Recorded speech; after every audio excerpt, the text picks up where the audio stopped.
زندگی حقیقت میں ایک مسلسل اور اندیکھی جنگوں کا میدان ہے جہاں پر بظاہر خاموش نظر آنے والا بھی اپنی زندگی کا معرکہ لڑ رہا ہے۔ اس جنگ کو جیتنے سے پہلے یہ ضروری ہے کہ یہ ہم جانیں کہ ہمارا مخالف کون ہے۔ کلام خدا افسیوں 6:12 کے مطابق لکھتا ہے کہ ہماری لڑائی جو ہے وہ خون اور گوشت کے ساتھ نہیں، بلکہ یہ جنگ جو ہے وہ روحانی ہے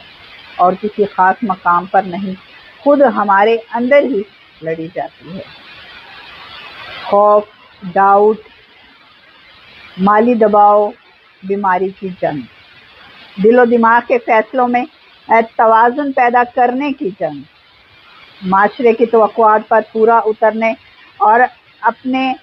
شناخت کو برقرار رکھنے کی لڑائی۔ ان لڑائیوں کو ہم